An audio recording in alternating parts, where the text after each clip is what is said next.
Hello, ladies and gents, welcome back. Alright, the final is over. Novak Djokovic is the champion for the 10th time.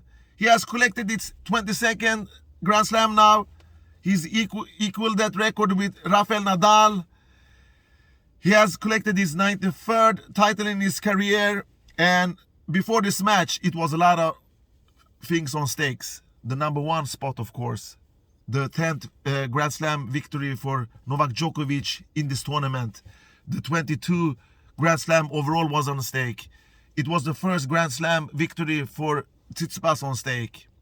It was set up for action. It was set up for big popcorn tennis. It was a blockbuster because this tournament is both these two players boast lovable Grand Slams. Novak has won that tournament 9 times before. Stefanos none, even though he has reached semifinals on 4 occasions and now the final. He was really thinking that maybe he had a chance against Novak, but Novak Djokovic, like the big clutch champion he is, like the monster when it comes to finals, especially at Australian Open, showed why he was the best player in the big matches. And from this both players' box, it was set up for action. Also, we know that Novak's box and Stefanos has, they are lively, they are filled with feelings, they like to talk to their players, and it was action on all levels, even in the players' box. And it was a lot of mistake. It was go hard or go home. You can't leave nothing half measure here. You have to deliver from start to the end. And Novak was the better guy in this match because he didn't play the perfect match, but still solid, consistent, clutch enough to defeat the youngster from Greece. The Greece player, Stefanos Tsitsipas, like I said in my preview, you really have to play the perfect match to beat Novak in a Grand Slam final, especially a Grand Slam where he have never lost a final in. He has a couple of losses there, like what I can remember, the losses against Wawrinka, the way he played. You have to play super aggressive. You have to hit through Novak. You have to hit through the defensive wall like Wawrinka did, like Team almost did. You have to play brave. You have to take you have to be sharp. You have to be aggressive. You have to mix up the game, slice down, do everything in your power, and you can't afford to play sloppy like Stefanos Tsitsipas did in those 2 tiebreak sets. You can't afford it against Novak Djokovic because he will thank you and say, is this the best you can have to give to me? Is this the best you can come up with? Look, guy, it's a final here. It's not an exhibition tournament.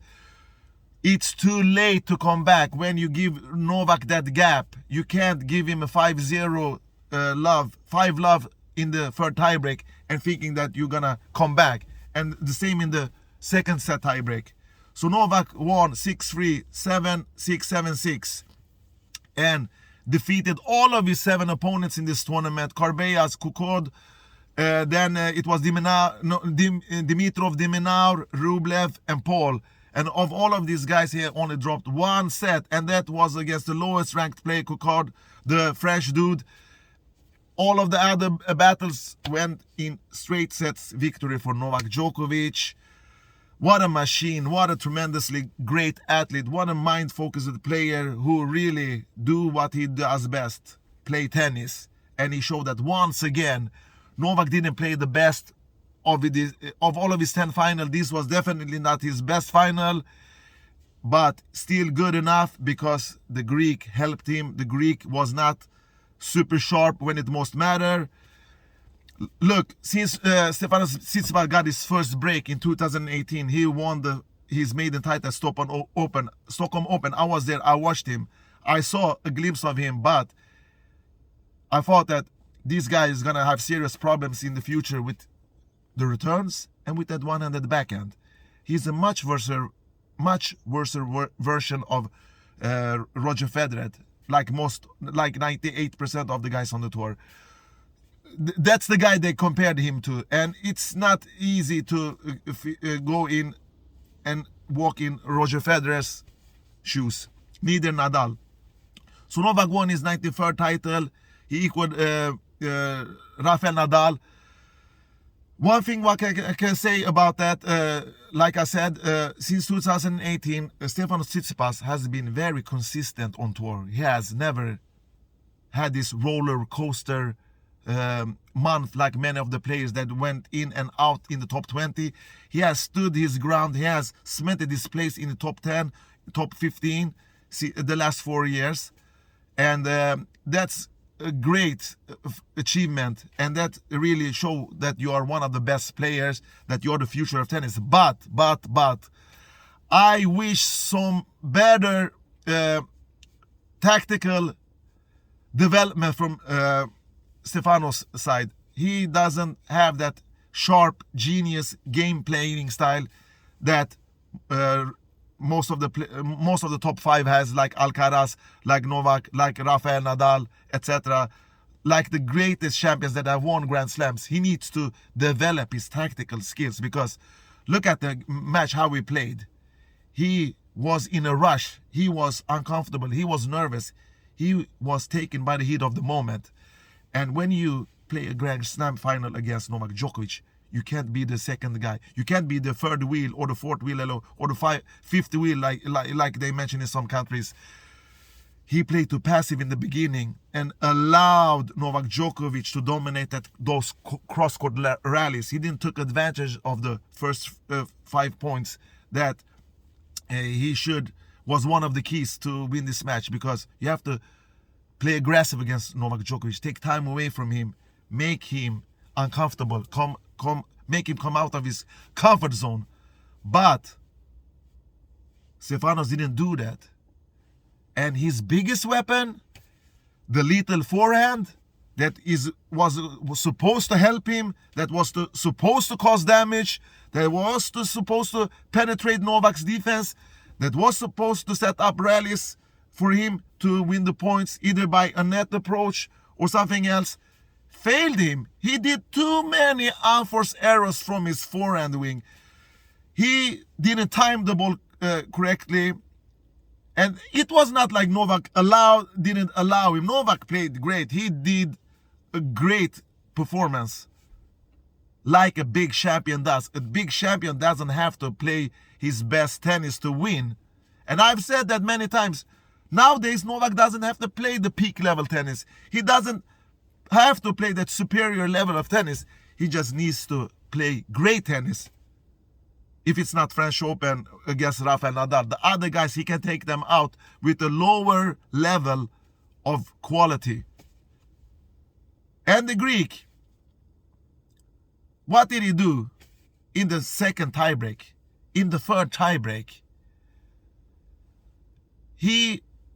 look, I'm going to take back time a little bit. In the second set, he was up 5-4. He had a set point in Novak Djokovic's serve. What did he do? It's not like Novak Djokovic crushed him with a winner. No, Stefanos did an unforced errors from his forehand side and the backhand side, and gave the game back to Novak after having received the first break point in this match. His first break point in his match. And Novak just stood there. Okay, thank you again. Once again, I thank you for not taking the chance. And then the set went on to tiebreak, and he continued where it took off. He didn't play strategically great in the beginning of the first tiebreak. In the second set, he allowed Novak to take the commando by making some more unforced errors to give Novak some more gifts. And when you do that against Novak Djokovic, it's really the wrong guy to give margins or handicap to. It's not a handicap. It's you offer him the victory by giving him so many unforced errors numbers from your racket. I was disappointed there. He could have been more clutch. But Novak Djokovic, he's so clutch.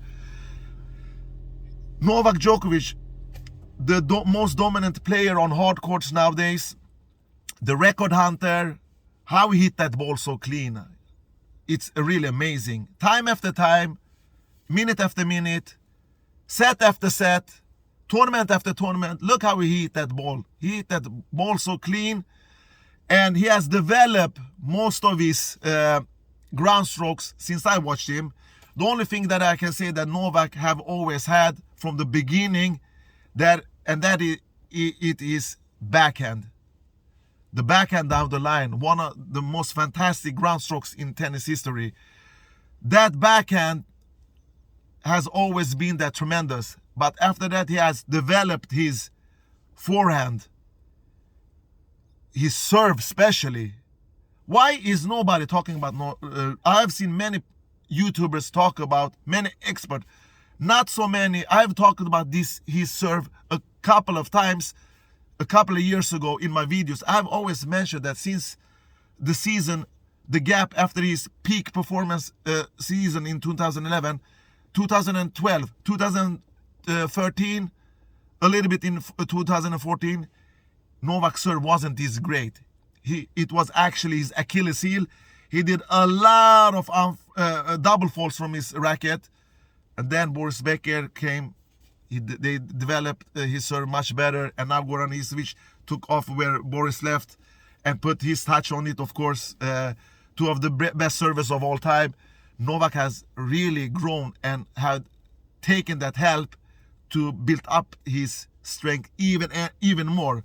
So that basically means that he's almost unbeatable now on grass or on a hard court in Grand Slam. You can still defeat him in free sets tournament where he can disappear in level, where he sometimes can be unfocused. You really can't take the racket out of his hand there. But the clutch guy like he is, he won't allow that in a Grand Slam, especially a final. And now he has 2-digit numbers in Australian Open and is still continuing.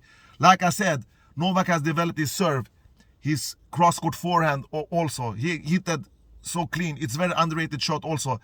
And by playing some doubles, he has developed his net approaching game also. He has great touch, great hands, and really smart enough to approach the net when the opportunity is given, just like Nadal. So Tsitsipas, who could really done something great with this first strike tennis by mixing up the game, by slicing down in the rallies. He really should have approached the net more times. I think he approached the net 17 times only, and Novak 15 times. Novak won 10 out of 15, and Tsitsipas 12 out of 17 net point approaches in this match. So I'm a little bit disappeared. He should have took a step in on Novak's second serve and returned better. His efficient was not great enough, and the ground strokes from 1.1 to 0.9 was not that great either. Even he showed some glimpse of that speed, that stamina, and that pace in the second and third set like he did. I'm very disappointed in the performance because Novak didn't play out the whole repertoire. He didn't play everything that he has done. He took a little bit about that of everything, and that was enough. And of course, his backhand replacement, that replacement that he did from his backhand shot in the rallies was so smart. He really squeezed out Tsitsipas in the backhand corner, and when he didn't, and took him not by surprise, but he played so smart and waited for those unforced errors, because Tsitsipas didn't hit the ball clean head like he has done in the previous match, where he has beaten Hallis, Hijikata, Griekspoor, Sinner, Lehechka, and Kachanov. He didn't play that. He didn't come up to that level the whole match. Maybe 20% of the match we saw that quality. And it's not enough. It's not enough when you play against Novak Djokovic.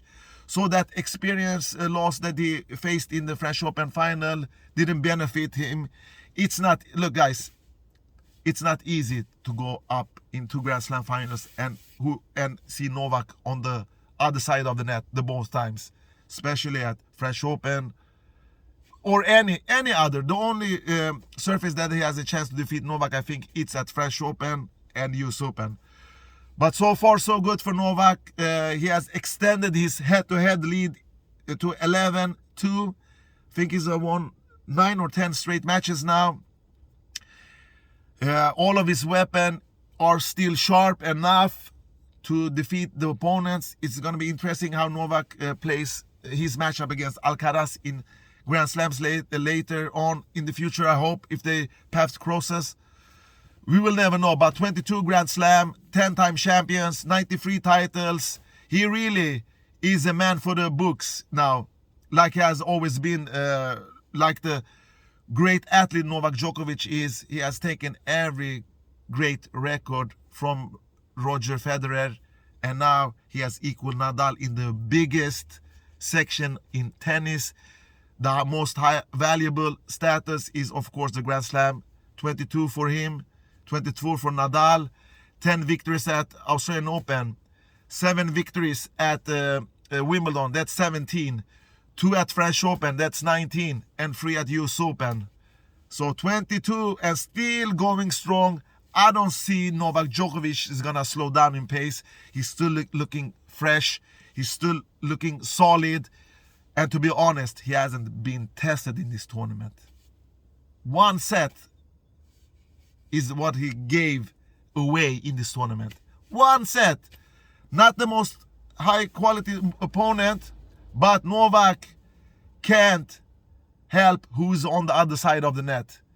People were saying the same when Federer won and when Rafael Nadal won majority of his French Open titles.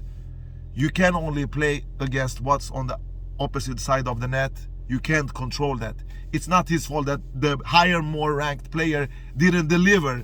Novak delivered. Novak showed why he is the most complete, the best player, the most bankable player in the world. Novak Djokovic doesn't come off with any excuses on court. He plays his tennis.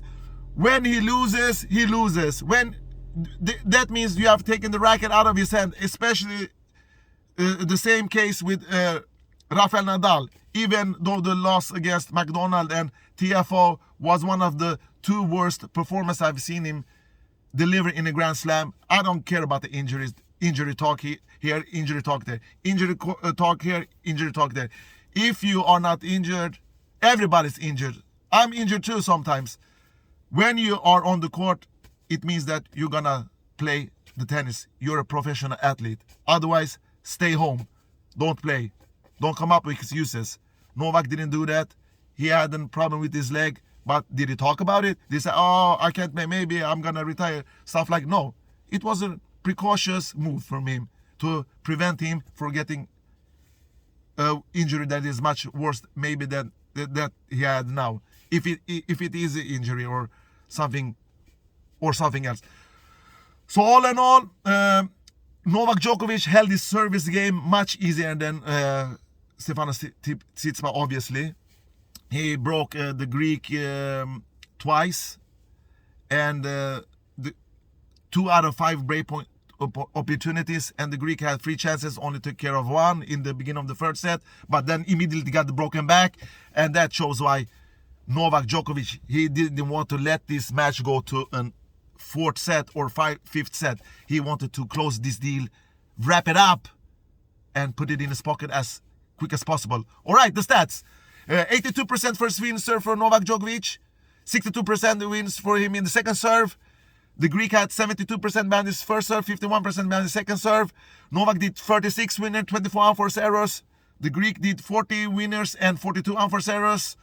And the return, I forgot to tell you about the returns, what I witnessed. Look at those crucial points in the tiebreak when he broke back. How Novak returned. He won 35% of the returns in Tsitsipas serves, and the Greek won 25, 1 out of 4. It's okay, but not good enough. You need to have the higher number, especially like a great server like Novak Djokovic, who really protected his serve. He protected the baseline. He made the he shrinked out the court to his favor. In the rallies, he really was too solid. Oh, of course, he did some unforced errors, Novak Djokovic. He's human after all. 22 unforced errors.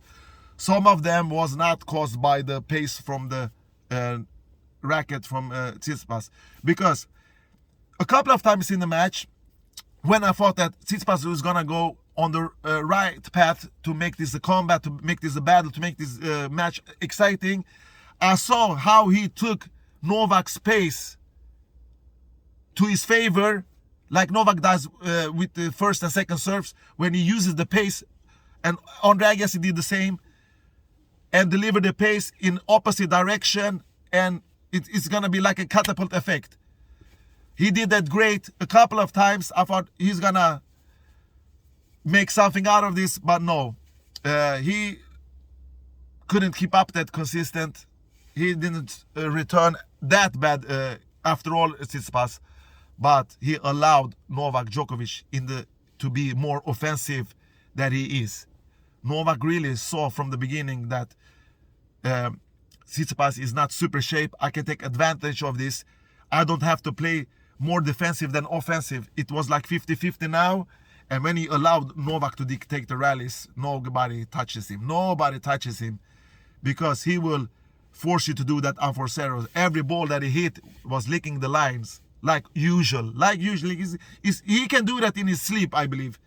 He can do that in his sleep. Novak is such great at protecting the baseline and just make his opponent run, make his opponent suffer, make his opponent wish that he met another opponent, make the opponent dream nightmares about you. So Novak really was the best guy in this tournament, even though he faced the best tournament. But the way he won his matches is that sticks out to the rest. Stefanos should be proud of himself. He has now went on to collect 2 Grand Slam finals, 2 losses, of course, not victories. And he can only be better. Like you can take the experience and do something good out of it, or you can just fade away. But to be honest, Stefanos Tsitsipas was not good enough today. He was not good enough. Novak Djokovic is the superior player on all levels. Everything that Stefanos Tsitsipas does on court, Novak does it better.